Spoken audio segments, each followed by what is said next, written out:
Good morning.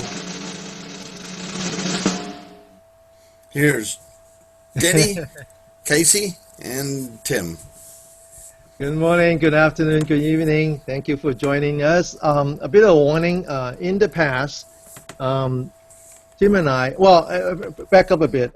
Love My Tool in some way is an extension of the workplace because this is a place where people come and get technical knowledge. So often people would think of this as really an extension of the workplace, and at most it's considered a perhaps a place where we have coffee, talk, and so forth. So we had to follow some rules, which is that we don't like to talk about politics, no religion on this show. And the few times that we did, actually the few times that Tim did, we got really shut down. People don't like us, and they say that we rant, and that's not why we're here. However, if this is your problem, you shouldn't be watching this show. Not this particular one. Today, we're going to be talking about technology. We're going to talk about what happened to our national infrastructure, and then we're going to rant. We're going to talk about politics. So just a bit of warning first. So I'd like to welcome my co-host today, Tim O'Neill, the Oldcommguy who's been around forever.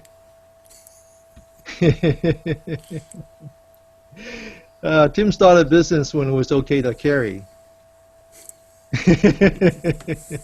And I still do. And you still do. And talking about carry, and especially, we have another co-host, Casey Emery Molas, who actually gets to carry while working for fun. Morning. Yeah. Casey has been very busy. Casey, by the way, if you don't know, Casey is also a law enforcement officer. He's a sheriff, deputy sheriff, right? Or is it just sheriff? I guess there's only one sheriff, so everybody else would be called deputy sheriff. I should know better. So we're going to talk about the Chinese. We're going to talk about the Chinese hacking our systems. So with that, I'm going to turn it over to Tim and let him just state the facts. Just the facts, ma'am. Nothing but the facts. Well, this is really not a rant. It's talking about reality. And this was a title chosen by Denny. The Chinese are coming. I think they're here. Yeah. So I'm Now, the I'm Washington slides. Yeah, go ahead. Yeah, the Washington Post is not noted as a hugely conservative publication. And this is what they wrote just recently. China is building massive databases of Americans' personal information by hacking government agencies, U.S. healthcare companies, using high-tech tactics to achieve an age-old goal of espionage, recruiting, spying, and gaining more information on your adversary. Now, the first rule of war is know your enemy, and they're, with the Russians, are doing a lot. Now, they just recently signed a treaty of cyber non-aggression between them two, but it's obvious who's the aggression there again. These are just some of the things that we know that legal cases have been filed, arrests have been made, in just some of the stuff that we know the Chinese have stolen. From the afterburning turbo engine for the F-16 to the new missile carrier system, Black Hawk helicopters, the F-22 Raptor, and now recently the F-35. We don't even know how many business secrets. One of the biggest was the American semiconductor secrets, secret paint and coating secrets, which we use for our radar absorbing. And yearly, we estimate, or not me, but the government estimates that they steal research that we pay, the United States pays for roughly $400 billion a year. If I did the whole list, it would be weeks of stuff that we know. Recent Office of Personnel Management breach, most agree it was done by the Chinese. Now, they don't know if that was state-sponsored or not. Well, China is not exactly a free society. So if somebody did it, it's most likely was done by someone that was, let's just say, accepted by the government. But the state now knows their enemy. If I did the whole list, it would be weeks. Denny, we can hear that.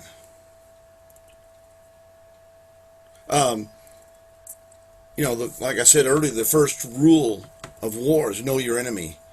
And now they know 4 million previous and current employees of the federal government. But this is not the first theft by the Chinese.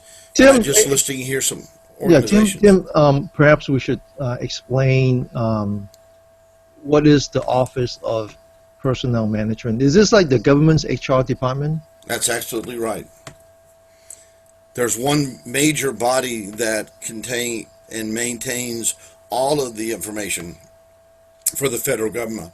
And this includes secret levels, secrecy level, even information about investigations, who was talked to, what was the agent's name, and they haven't even come out and said everything that was stolen. They just said PII, which is personal identification information. So Social Security, name, address, birth date, family information, where you've lived, health issue, and even in a lot of cases, their financial conditions, because that's one way to protect secret people or people that hold high clearance.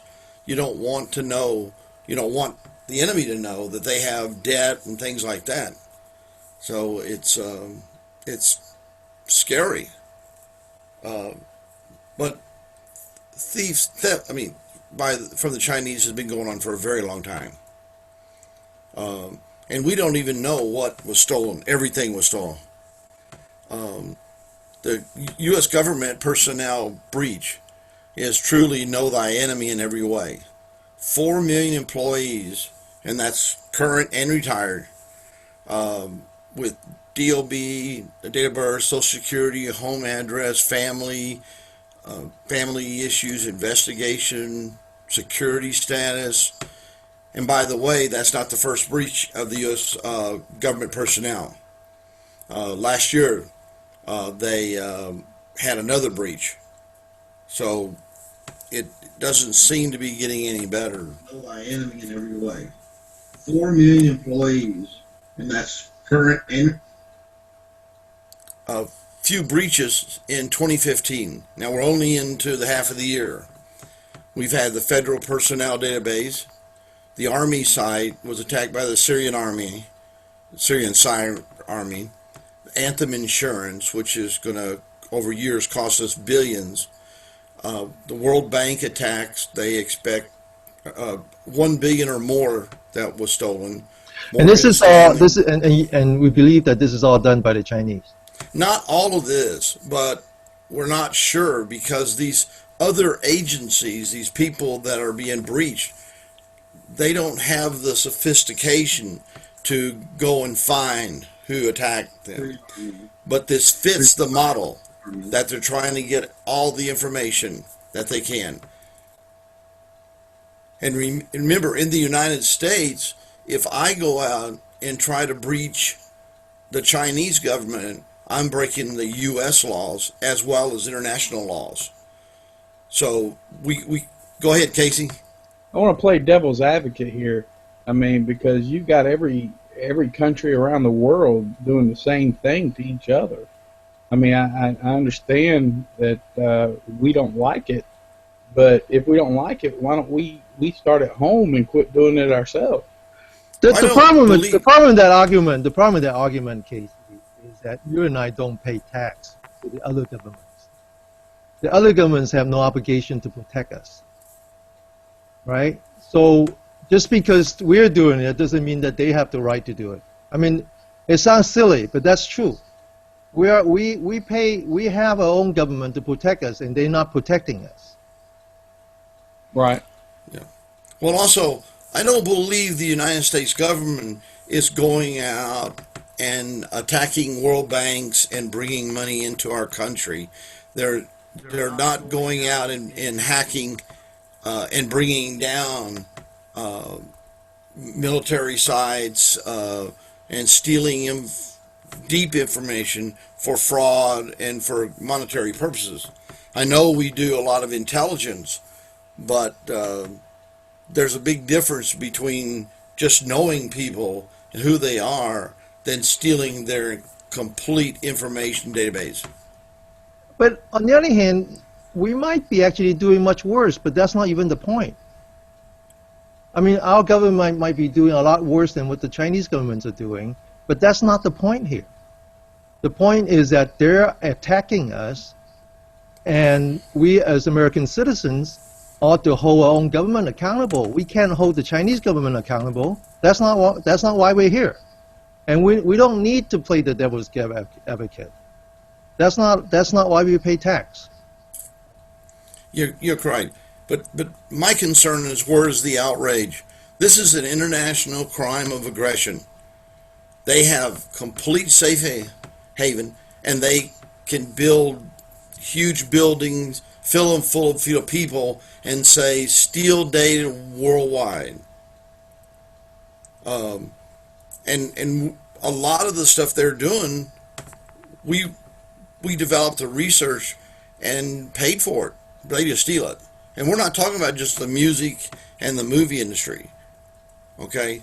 When are we going to take the cyber war seriously? I don't believe that our government has been nearly as aggressive as they could be if they had directions to say, shut them down. I think we could do a pretty good job. But we don't even know the extent of their theft, their knowledge. But the goal is fairly clear. Destroy and be able to disrupt America. And we're sitting around letting it quietly go with no cry of outrage from our government, from our president, from even the people. So, yeah, I mean that's the problem. It's as if, I mean, just take the last two, right? The one about the Office of Personnel Management, where they now have access, they now have all the data, personal data, privacy data, for every single person who has ever worked for federal government. That's what the OPM is for. I mean, that's why I asked the question. This is the HR department. It's like someone broke into the HR department. Anybody who's getting paid in your corporations are in that record. So everyone, I mean, I imagine if you work in the CIA, it might not be, but it might be. Who knows? We don't know. But my guess is that every single person who is currently working for the federal government, who has ever worked in the federal government, are now in the hands of the Chinese. That's one. The other one is that this happens within 3 months from the Anthems insurance broke in, right? And Anthems, the problem with Anthems is most people don't understand what Anthem is. Anthem is Blue Cross Blue Shield. This is the biggest insurance company of the United States. Right? Now they say they stole 80 million, and you might say 80 million. Is that a big number? That is a huge number. That's just 20 times the government breach. Yeah, I mean, just think of all the people. Just if you take our population, right, and with Obamacare, we're supposed to have all insurance now. So that's the entire population, and you take away the elderlies who are not on private insurance, okay, then 80 million is a huge number. I mean, that's somewhere between a third to a half of all the Americans who are currently buying insurance. Well, it could be even worse than that, because a lot of the insurance companies are family insurance. So they has mom, dad, and all the kids.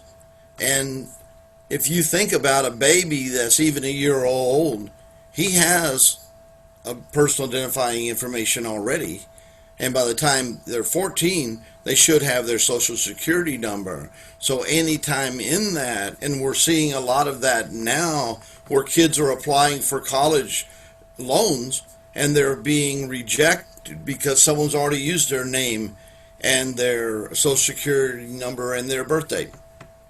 Yeah, but I think there's another part of this, which is why would anybody steal personal data? Why would they do that? I mean, just think about it. Take this discussion to the logical end. What can you possibly do with that data? What now? Those data are not valuable unless you sell them. If I go and I steal your data, it doesn't do anything for me, right? Unless I either sell them or I make use of them. And none of that data is being sold. That's right. This is not a normal case of threat identity where I'm stealing something that is potentially valuable and I make it valuable by putting on the market. None of these stuff are being on the market, right? You know, So like Target's, this is- you know, the Target didn't even know they were breached until Yeah. some of the watchdogs in Europe Yeah. started So- seeing the records showing up for sale. And this is different from stealing the blueprint of a F-35, right? You may argue that, well, I need those data because I want to know what they do, because in case of a real war, I want to know the capability, or I as a government want to build something similar, all right? So I Yeah. understand the purpose of that. But stealing our personal data, I want to ask the question, why would anybody do that? Well, there's several reasons. One thing is you can find out the sensitivities, the physical sensitivities of a large group of citizens. You can launch different types of biological warfare. It also helps to know where most people are located. You know, you don't want to just take over a certain area unless you know what your level is. The Russians used to always, during the Cold War, talk about one of the biggest problems is attacking the United States internally would be a door-to-door fight, because we have the right to own weapons and defend ourselves. Well, let me give you. We asked the question, where is the outrage? And so let me ask the question, why should there be outrage, right? And so I'll give you two examples. Both are related to me. I'm an American citizen, a naturalized citizen. I came to this country more than 40 years ago. I became an American citizen. I would consider myself an American citizen of Chinese descent. I do not like to use the word Chinese American or American Chinese, because that assumes that I have dual loyalty, which I don't. I have no loyalty whatsoever to the Chinese Communist government. Okay? So I would prefer to call myself as American or Chinese descent, and I'm not alone. There's lots of us. There's lots of us like that. Who now, I happen not to work for the federal government. I happen not to work for a defense contractor, but I know many who do. I know many who are either friends of mine or even close relatives of mine. Okay, so imagine some of us who have families back in China, distant family.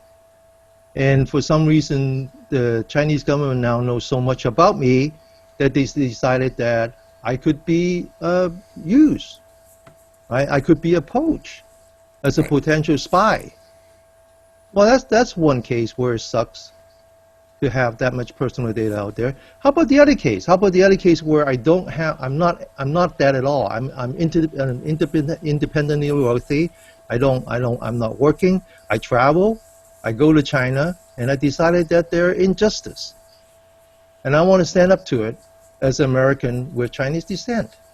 Okay, and now I'm a threat to the communist regime. The next thing I know, when I travel to China and I have American passport, I have a visa from the American consulate. I'm legal to travel there. Except the Chinese government decided that I'm a threat to them. So what happens? Well, when I bought a ticket, the airline says, "I'm sorry, your credit card is no longer valid." All right. So I pay with cash. I walk up to the airport, and The gentleman sitting across the podium says, "Gee, you are on a no-fly list. I don't know how that happened." Why? Because someone has stolen my identity. And now I am actually assassinated. I'm cyber assassinated. I no longer exist because I am a threat to somebody, right? Well, you also have to think too, Denny. We had the luxury of meeting a lady who's been declared dead and can no longer get a driver's license because she's been declared by the United States. So if she applies for a driver's license or an ID, she's turned down because she's dead. Shit happens when people know that much about you. Yes. Right. And knowing's half the battle. You see, everybody thinks money is power. Information is power. Amen. Where is your money? Where's your money? I don't care. I have $20 on me that I haven't used in the last 6 months because I don't use cash anymore. All right? So where's my money? My money is on somewhere. And if one day I wake up, I can't log into my account, I am moneyless. It's happened to a lot of people. So that's what I say the information is for, is just knowing. You started off saying knowing your enemy. Well, they're doing the same thing. They're wanting to know, because if it was just about the information, then why not go to AccuRent, LexisNexis, where you can find billions of people's information there, including their tax records and property they own and vote records. But instead, they hit the federal government. Why? What was the purpose in that? Back to your question, Denny. Why? Why this? Well, part of it is because they're incompetent. Right? Because they could do it. Because they could do it. So part of it is by design, part of it is by luck, and part of it is just they probably did everything else, and this happens to be the one that they could do it today. Well, Tomorrow could be they've a done it different to one. overseas, Yeah. to European countries. There's been a lot of talk about EU citizen lists from the EU citizen database, and they've broke into those areas and taken lots of information. I'm outraged because this is bullshit. This is bullshit because the Chinese government does not represent Chinese. The Chinese government is it's a dictatorship. They themselves call it a dictatorship, right? They call it the proletarian dictatorship. They're not hiding behind fancy words. They're dictators. They're not accountable to anyone, right? Now, if my government stole my identity or abused my identity, at least they're accountable. This shit is not accountable. Yeah.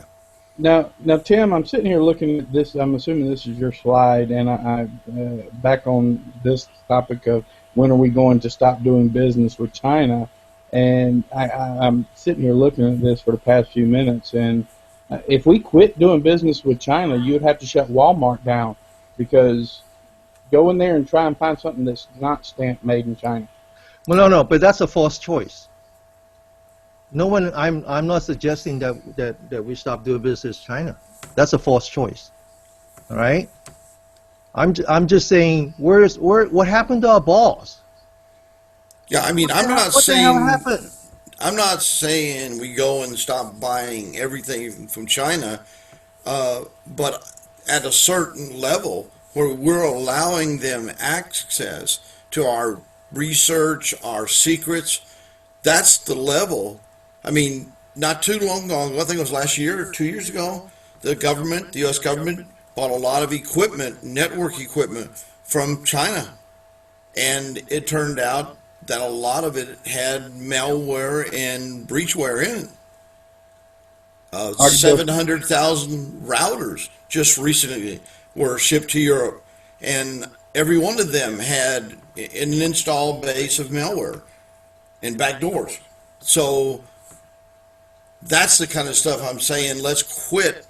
And somewhere, technically, someone's got to say, hey, we can verify that whatever we buy from China is safe. How do you do that? It's not that easy. And I certainly wouldn't feel comfortable. Feasible, Tim. I mean, Yeah, it is. the cost of something like that is astronomical. Well, people buy from China because they can get it for a lower price. So, take some of that money you're saving and put it into a examination Q&A test to make sure they haven't left malware in there or backdoors. You gotta, if you buy a car with no tires and you don't get to drive it, you're assuming that you can drive it safely. But until you put tires on it and test it, you're not going to know that. And that's where I think we got to start waking up. Yeah, as much as possible. I think the problem I see is that we're not even talking about it. Yeah, no one. We're not even talking about it, right? Our government might be thinking, well, you can't afford the truth, therefore we're not going to give you the truth, right? Possible. But no one is talking about this, Right. and Casey, we're not demanding as citizens. We have to demand accountability, all right? yeah, and one thing you'll note is that people like Target, Home Depot, all these other companies that are being breached, they're being fined for allowing the loss of records. But the U.S. government, who's lost probably the most ever, is now, we're sorry. They don't get fined. The remediation in there. So that's a disparity in our country we need to fix. Everybody should have and be held to a higher level, especially our government. And just in the last 2 weeks, we had the U.S. government Army site get taken down, and then the OPM breach. And let me be clear, I'm not saying don't go buy stuff at Walmart or Target or the local grocery store. That's not what I was mean. I'm talking about high-level business, allowing them to buy into companies that maintain a lot of our secrets, which we don't have many left. The only secret... I didn't mean to imply anything about Walmart either. It's just they're their first big name that comes to mind as far as carrying a lot of products from China. I think everybody today carries a lot of products, from China. And there's some great stuff coming out of China, but the foundation of a lot of it is because it was stolen from us and reverse engineered. I know personally of a couple of situations where do you have products more were slides? reverse engineered. Tim, do you have more slides? Maybe we should continue. No, that was the end of it. Okay. Well, The whole idea was to get people talking about. well, that's exactly right. So I decided that I decided to put up some slides, and Okay. I want to do it. I don't think that this is not the case where we want to demonize the Chinese or the Chinese government. I think that it doesn't serve us to do that. Mm-mm. Right? But I think it's important to have a conversation. It's important for us to bring a perspective to this. Now, again, I, as an American citizen of Chinese descent, have reason for wanting to have this discussion. Now, I don't know. I'll give you some example. I often have to explain to my parents the difference between a Muslim and a religious fanatics. And I have to explain to them that it wasn't the Muslims who attacked us on 9/11. It was the fanatic who attacked us on 9/11. The problem I have is that they don't know the difference. My parents don't know the difference. Nobody knows the difference. Okay? And why is there no difference? The reason is, my personal view, is that there's not enough American citizens who are of the Muslim persuasion who comes out and talk about this. Right. So if they don't talk about it, how are we going to talk about it? Right? Same thing, right? We talk. We're old enough to know. I'm not old enough to remember, but I'm old enough to know that the American citizen of Japanese descent were incarcerated during World War II Mm-hmm. because their allegiance were suspect. Okay, Now you can put that. You can put that on skin tone. You can put that on, why wouldn't they incarcerate the American citizen of German descent? Okay, why wouldn't they do that? I mean, I often would be called a Chinese American, but Tim would never be called an Irish American. Yep. And Mosey would be American citizen of Irish descent. It's very clear because his loyalty to this country was never questioned, would never be questioned, right? And so I think it's important to have this conversation to say that, yes, I am American citizen of Chinese descent, but I have no loyalty to them. This is not a democratic government anyway. Okay, so I think that is important. I'm speaking out. I'm really reaching out to my fellow American citizen of Chinese descent, especially technologists, to really have this conversation to say, hey, it's not racist to talk about the Chinese. This is bullshit. Okay, it's not racist to talk about the person who are dark skinned. It's bullshit. Okay, we are who we are. Let's just talk about this. So I want to talk about this. I want to talk about the two countries that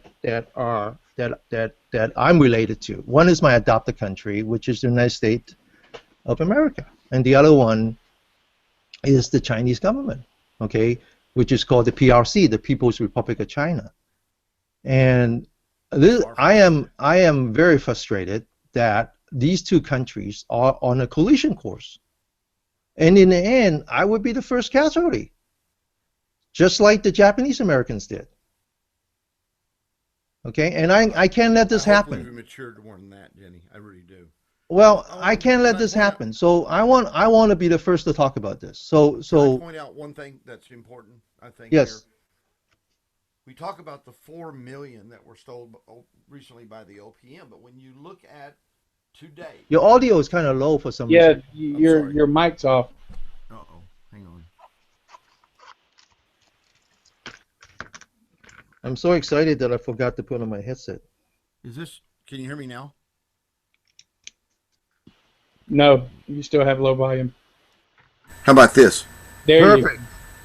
Okay, so one thing I was going to point out is that to date, this is for 2015, since January 1, we've had 107,360 and 511 reported record thefts. I mean, these are identity record theft, both personal health, personal information, and personal credit. Now, this is only a small portion because a lot of companies may report a breach, but they don't really know how many people are actually stolen. So between the 100 million from Medicare or medical and healthcare arena and 5.3 million, okay, from the government, the government breach does look a lot smaller.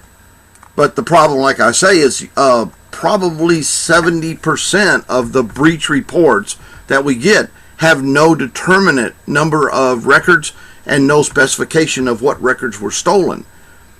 And that's where the real problem begins to lie. And let me ask this question, Denny. If ABC company in the United States said, hey, I want to get a competitive edge, and I'm going to go out and steal every record from IBM or any big company so I can have a better edge, what would happen to them if they got caught? They'd be prosecuted, wouldn't they, Denny? Yes. And absolutely, wouldn't they? Yes. Their stock value would drop. Yes. But we're allowing a foreign government who we have no bloody interest in, okay, just coming over here and wreck and reign over us. Well, let me talk about why I think that. I want to give a little background on why I think the Chinese is doing what they do, and I think that a lot of that is from my own background as American citizen of Chinese descent, but a lot of it is also from a lot of the traveling that I have done in the last 5-10 years. And one of the things that I have noticed is that because America is no longer a manufacturing country, right? We buy finished product. Most of them are from China. A big part of it is from China. 99% of them are from China. So what happened is that we no longer consume raw material. Yeah, we consume raw material in the sense that we buy oil. and we turn them into gasoline. We buy some steel and turn them into Chevrolets and Ford. But for the most part, we buy finished goods, and the finished goods are manufactured in China. So as a result, the Chinese are the only people that buy raw material now, and they buy for their own consumption as well as buying on our behalf. This is true. So when I travel to Africa, South America, Asia, what I notice is that there are Chinese everywhere. They're there to do business. They're there to buy and to sell. And I see, in fact, very few American tourists nowadays. Most of them, I think, partly because of 9/11, we don't feel safe traveling anymore. They tend to go to cruise, right? Most of them, I mean, that's a fact. Since 9/11, the cruise business was booming. But the point is that the Chinese really became the world merchant. I mean, it was phenomenal what happened in the last 5-10 years. And so they're actually, they're actually, they actually use that. They actually say that they now have two Silk Routes. The original Silk Route, where it was land going all the way to Italy, and now they have a sea route, and they're basically chaining up all these countries. They're like the trading partners. Okay, they buy raw material from Africa, they buy raw material from Panama, from South America, they buy them, and then from Europe they sell them too, right? So China is a very different country of our own making, in a way. We made them into this because we decided that for one reason or another, that it would be better for us to buy finished goods, better for our workforce, better for our economy, better for our environment. But now I put together some numbers. So this really, the Chinese and Americans are really the only two world power left, the only two world power, right? And it's really interesting to look at the numbers. So they have a lot more people than we do. They have about 4 times more people than we do, and together we are about a quarter of the world population. Now, interestingly, our GDP is not the same, but our GDP hasn't changed all that much. Right. But their GDP increased by 10 to 15% a year. So we believe that in the next general election, not the one coming up, but the one after that, their GDP would be on par with ours. Okay, and together we are close to 40% of the world's GDP. So this is, I mean, you're not going to argue away from this. These two countries dominate us and the Chinese government, the Chinese economy, right? So this is GDP. Now, interestingly, we consume almost twice as much oil as they do, but again, this number is increasing fast on the Chinese side. So probably, definitely in the next 10 years, maybe much less than that, we will be on par again as energy consumption country. Okay, and together we consume about 1/3 of the oil. No question about it. We are the only two remaining world power, right? Again. Right. What's interesting is that let's just say that we consume. Let's just look at the number and just say, how about as a production, right? How much of our own energy do we produce? Now because a lot of times we don't consume our own oil for some reason, for some economic reason, not some unknown reason. We happen to prefer to consume oil from the Middle East, and then we sell our own oil to some other countries. I mean, there's all kinds of reasons for that, but on a net basis, we pretty much, I mean, and this is the part that is actually increasing, that our oil production is increasing as a country. Okay, so we believe that by the next election, we actually would be we actually will generate all the energy that we need as a country. We're self-sufficient. Whereas the Chinese actually is not at all. They have very limited resources. They buy most of the oil, right? So they actually are much more dependent on foreign energy producers than they were just as bad as we were. Now, but But in terms of the influence on, now this is the one where we could have an argument about whether or not global warming is a reality or just, but doesn't matter. Just look at the numbers. So carbon dioxide emission, because they do all the manufacturing, they actually generate twice as much in gigatons than we do, because they burn a lot of coal, right? So they actually have a big impact on the environment, much more so than we do. So the last two items is really talking about the reach, right? As a country who are so dependent on the suppliers, we spend a whole lot more money on military than they do. And then I was curious. I just want to see who else have. I know we have all the aircraft carriers, and I just want to know who else have them. And it turns out that I didn't even remember that. It turns out that UK doesn't have an aircraft carrier anymore. France has one. India has two for some reason, and even Thailand has one. But of course, these are very tiny. These are very tiny compared to the 10 that we have, plus the 2 that we have reserved, plus the 3 that are in construction. Now, the Chinese has only one. It's a much smaller one that they bought from the Russians and retrofitted. And we believe that they are in the process of building their own. The picture I want to paint here, is that we have two countries, the United States and the Chinese, who are basically of equal in terms of the GDP, in terms of their energy consumption, but the Chinese are actually in a much more desperate position, because they depend on foreign source for the oil, and they really have no military to speak of compared to us, right? And so I'm not making excuses. I'm just saying that they have a reason to do what they do. We should understand that. Now, the worst part of all of this is that as much as the Chinese is buying raw material on our behalf, right? Because they're our factory now, they're a manufacturer. They have no way of paying for them, because their own currency is not tradable, right?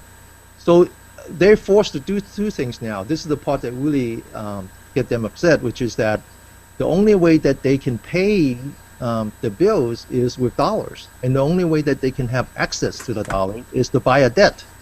Mm-hmm. Buy our treasuries. Buy treasuries, because that's tradable. So they buy a lot of it. They hate it, right? They're actually subsidizing our own irresponsibility. That's just the way it works, right? And the other thing that they're doing is that, and this is something that I noticed as I travel, is that they try everything they could to not pay with cash, because they don't have it, right? They have cash, it's just not tradable. It's just funny money. So what they do is that everywhere they go, they barter, right? They basically, for example, we were in Kenya, and we were talking to people in Kenya, and there were a lot of Chinese there, surprisingly, a lot of technocrats, a lot of people who are technologists, a lot of people there helping them build the road, build the airports. And the reason is simple, right? They asked them, so, well, if I were to give you American dollar, what would you do with it, besides put in your own pocket? Well, they said, well, we use it to modernize the country. So the Chinese government says, well, we could do that. We can help you do that, right? Because there's actually, I forgot the number, but there's actually a lot of overseas Chinese now who are working on these projects. China has become the nation builders, okay? And it makes strategic sense for them, because again, remember now that they have to protect their supply chain, right? Because they consume all these raw materials. So this is like the British, the old days, you know, when before they conquered the world, they had to build the navy and the docks, right? So the Chinese are doing all that. So I'm just going to use some example of some of the stuff that we don't even talk about in this country. For example, we talk about what's that movie where they built the railroad? What's that called? Bridge over the River Kwai. Bridge over Kwai. And that's just, you know, that's a railroad that go from Chiang Mai to go from Thailand to Burma. That's a very short railroad. What the Chinese is building all the railroads right now. for their Southeast Asia partners. Some of it, they just kind of put it together. It's like building the Great Wall. It wasn't built all at once. All right? And when they say they built the Great Wall, they really just kind of putting them together. So they're building all the railroads now, but that's in the neighbors. So you say, well, there's something wrong with that. They're doing the same for Russia. Right? The reason that Russians stand up and give us the finger is that they don't need us. The Russians don't need us. The Russians are in bed with the Chinese. They're selling all the natural gas to the Chinese government, and in turn, the Chinese government are building pipelines for them. Right? Mm-hmm. They do that. This is Africa. Right? So they're building all the railroads. This is basically connecting. Their main port is in Kenya. So they're basically connecting all the land-bound country to the port. They're doing that. They're ripping up their benefit, right? I mean, we talk a great deal about the sacrifice our soldiers made in the Middle East. Well, guess who's really ripping the benefit? Chinese. Okay. They're building railroads to connect to two shores of the South America. That's a neighbor, man. Right? Yep, We gave up. For some reason, we just gave up South America because we don't buy anything from them anymore. So they have to sell to the Chinese, and the Chinese actually have great influence in our backyard. Now, Denny, I was just because I remembered reading something about these railways being built that you're speaking about, but I also recalled, and I just pulled it up, there was actually something unveiled out of Russia for plans to build a railway between Europe and America. As well. Yep. Yeah. I don't have that picture, but you're absolutely right. You're absolutely right. I mean, I'm just giving some examples. I'm just saying, let's have this conversation, right? Let's just have this conversation. Things are happening here, and we don't talk about. I was in Panama. I was in Panama, and I was in Costa Rica, and I took a day trip into Nicaragua. And people there were so excited because the Chinese are building a canal. Mm-hmm. Right? Now, by the way, those who are interested in history, the Panama Canal originally belongs to the French. Okay? And our original design for a canal was actually in Nicaragua. Nicaragua. And Right. and then we decided, but when the French gave up, we took over and we had the Panama Canal. The Panama Canal, by the way, is under Chinese control. I was on a ferry, I was on a boat, and I traveled through Panama Canal. There's nothing in the canal. The canal is too small. But what the Chinese did was that they don't use the waterway. What they did was that they, on one side of the Panama Canal is a railroad, and on the other side is a pipeline. Because even though the canal itself is not of much use, it is still the narrowest part between the two oceans. So what they do is that they ship the oil from Saudi Arabia, and they park on one side of the canal, they pump it onto the other side. Or they put, or if they want to sell to Europe, they take their stuff that they would have sold to Walmart, and they just drive it over with train. It is still cheaper than going around the South America, right? So they have complete control of the Panama Canal, and now they're actually building a brand new canal next to the old one.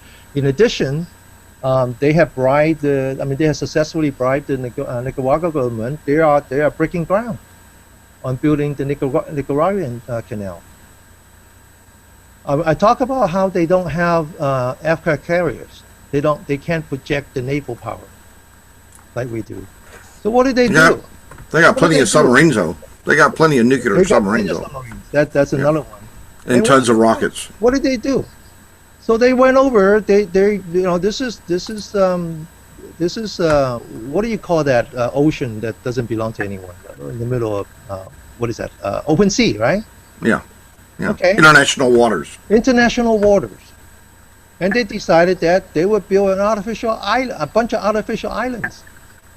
And so the one that they're closest to completion is about 14 football field, twice the size of USS Limits. They don't know how to build submarines, so why not build an island? Yep. This is right next to Philippines, which is an ally. Well, you would think the cost of building that island is going to supersede building an aircraft carrier. Yeah, but what if you don't know how to do the other one? Then you hire. Or if you don't have the facilities, yeah. If you don't, I mean, if you don't know how to build some aircraft carrier, but you still have to protect your ceiling. Remember now, you know, I mean, if the numbers that I show you is correct, more than half the oil comes from Saudi Arabia, and it comes through that part of the world. This part, I mean, you have Vietnam, Philippines, Malaysia, and Singapore. This is actually where the U.S. Navy is most active, right? And the Chinese have no presence. So are they doing this out of spite, or are they doing this because they feel as if their way of life is in jeopardy? They're learning from the Japanese in World War II. And what they're doing is they're building outer perimeter so they can operate from land base, pseudo land base, as opposed, which is a lot more stable and a lot more defensible than Well, you can't sink it. And you know, the Japanese and the United States was on a collision course right before they bombed Pearl Harbor, because the Japanese is very similar, except that, you know, it's very different in scale. But the Japan was a manufacturing country that had no natural resources, right? And we were essentially having a naval blockade, right? Because at the time before they bombed Pearl Harbor, they invaded China, and we were becoming China was becoming an ally, and so we essentially have a naval blockade, and so for them to bomb Pearl Harbor was preemptive. Because, so you're right, the Chinese are learning from the Japanese because they don't want to have a naval blockade.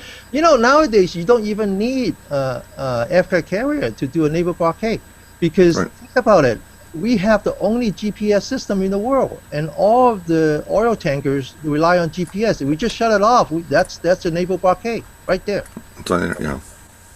So I'm not trying to demonize the Chinese here. I'm not at all. I'm just saying that being an equal world power, they are very vulnerable. Okay, and they're doing what they're doing for the survival. They didn't attack the Office of Personnel Management because they had some plans to invade America. They do it because they feel that they need it for survival. Okay, and why would they do that? Why would they think that? Right? You have to say, why would they think that? We're not at war. We didn't attack them. We might be in economic war, but I don't think that we would ever invade. I mean, America would never invade China. That's never the plan. Why? But why would they think that? Why would they feel that they have to? Why do they do what they do? And so this is my last slide, and this is my own perspective. And I'm not. This is just the fact, right? The fact is that the Chinese government, you have to. I believe that all I want to do today is I want to make the distinction. I want to do three things. I want to make the distinctions, and I want everybody to know that I am American citizen of Chinese descent. I am not a Chinese American. I think I made that very clear. Yep. Okay. And the reason that this is important is that I want to have no doubt of where my loyalty lies. Not just for my own economic reason, just for the reason that I want to leave this country better than when I was adopted. That's all. I want to make sure that this is a better place for my kids than when I became an American citizen 40 years ago. That's it. So I want to make sure that everybody understand. I want to make everyone out there should be talking like this. Okay, that we are American citizens. That's it. The second thing I want to make clear is the distinction between the Chinese and the Chinese government. Our government, the United States, the American government, is elected, is freely elected by the American citizen. So they do what they, now sometimes they overdone it and we have to correct them. But at least they're accountable. The Chinese government is not accountable. They're a dictatorship. The Chinese government is accountable only to itself. Right. In fact, I wrote about this. This is one of the articles I wrote many, many years ago where I talk about the People's Liberation Army. The U.S. military belongs to the U.S. government, which is accountable to American people. All right? The Chinese military, the People's Liberation Army, does not even belong to the government. The People's Liberation Army belongs to the Chinese Communist Party. It is in fact an occupying force. Yep. And Absolutely. now the Chinese, I'm not going to use the word that they're not a democracy. They're in fact, the Chinese government, the Chinese in some way is a democracy because the Communist Party has 85 million members. All of them vote. And that's more people than, that's, I did the numbers. That's actually more people who voted in the last election in America. This is crazy, right? So their government is actually, they're now, of course, they don't vote on every level. It's a pyramid, right? Yeah.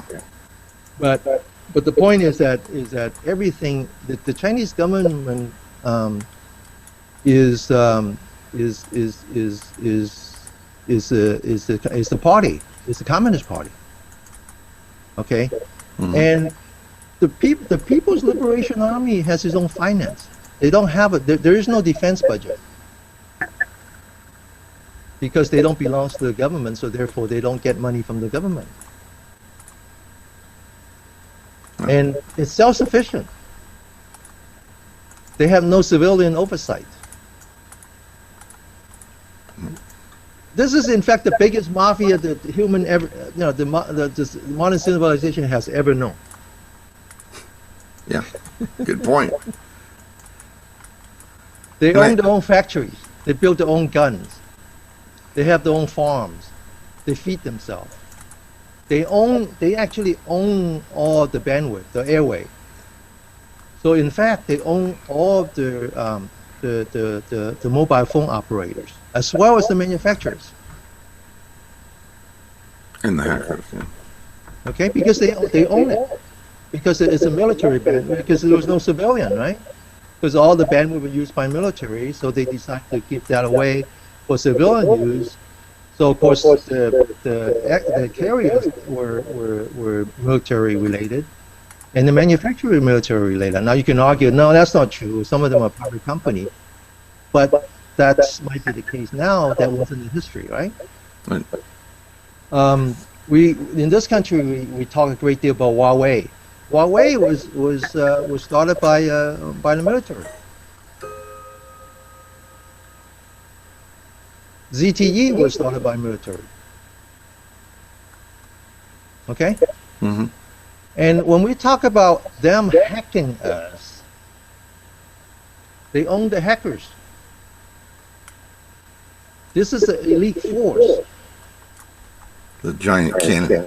This is not some teenage kids in the back room have nothing else to do. This is an elite force. This is the terrorists, the state-sponsored terrorism.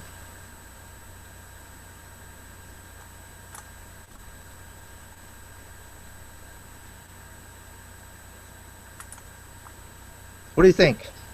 Well, I think your whole philosophy is great because we need to start talking to each other and not talking down each other. Or we're trying to, we need to reach out and discuss stuff and try to figure out, because every American is worried, because if we go broke, we all go broke. If we get attacked and China decides to use their power, their Chinese bank against us, we all get hurt. We're supposed to be working together. And I think President Obama said when he first started office was, my goal is to make us more of an international country.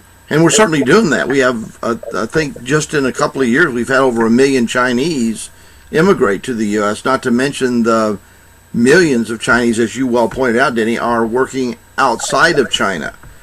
And matter of fact, China's been making a very compelling case to get them back in China to work. Building more universities, more university programs, putting more money in that area, and trying to encourage the Chinese to come back to China. But I agree with you, Denny. It's not really us against them. It's the next generation. What do we do? What's going on? Where do we end this type of stalemate, this aggravation with each other? Yeah, I mean, in some way, I hope I made my point. Of course, I'm trying to be as calm as I can, although I obviously have not succeeded in that. But I'm trying to make the point that they're not the enemies here. They're not evil. Yeah. Although I will argue that they are, just by the fact that they're haters, but I'm not even talking about that. I'm not talking about that. I'm just saying that they feel very vulnerable right now, right? Mm-hmm. If you just put them side by side, again, they have 4 times as many people as we are. They have about the same GDP, which means that they're actually a very poor country, right?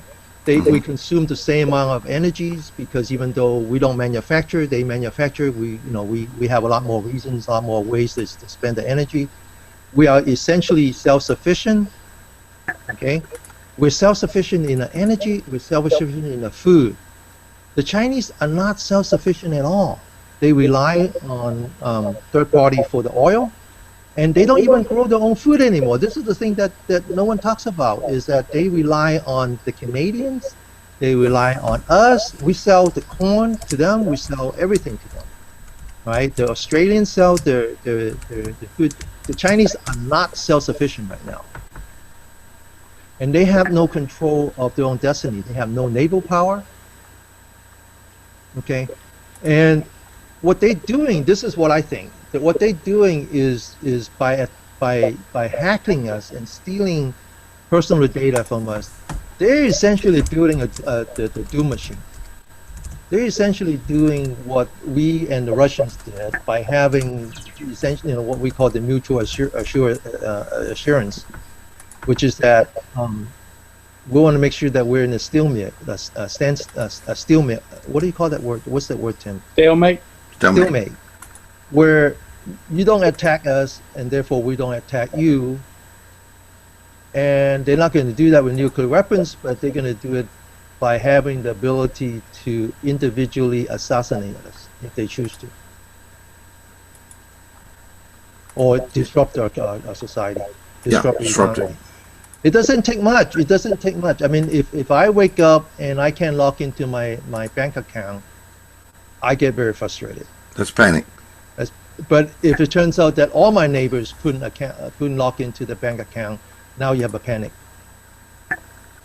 Absolutely. It doesn't take much, right? I just want to have this conversation. I am fucking frustrated because our governments are not talking about this.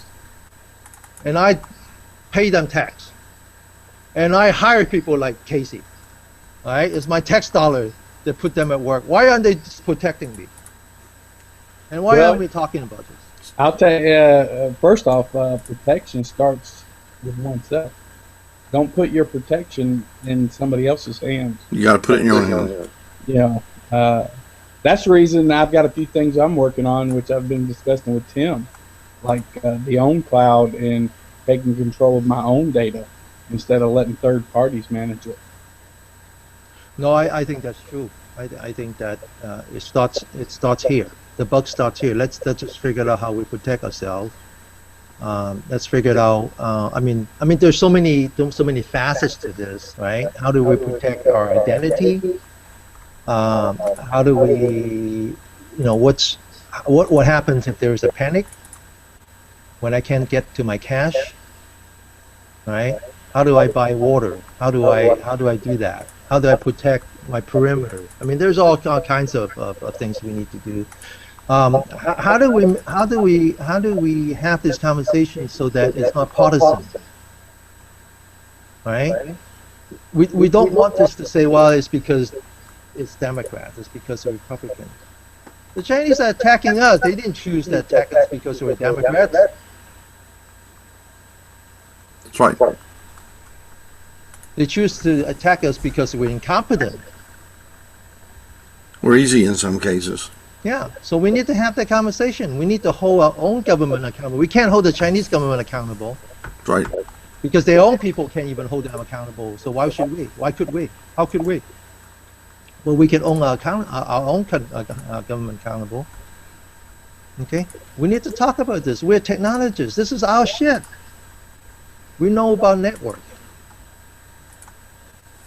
Yeah, and I guess that was the goal in my even though I may have stated it not accurately or not calmly, but the fact is the outrage should lead to conversation. When you're mad with your neighbor, you don't go and harm him or blow up his house. You go and talk to him about it.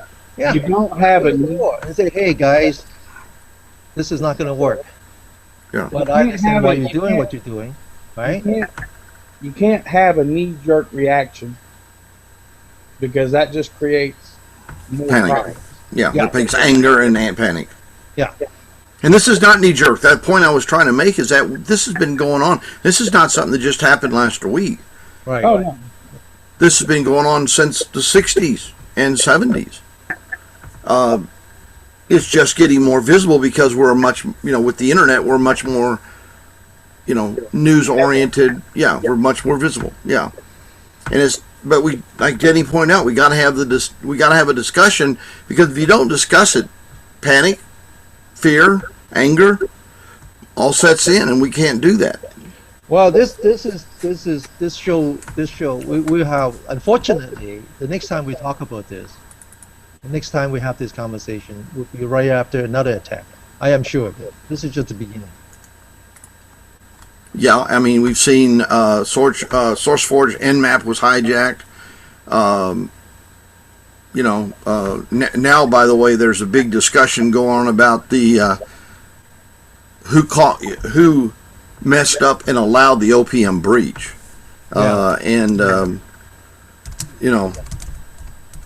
see, that's going to be the other issue that we're going to see in the near future is the blame game.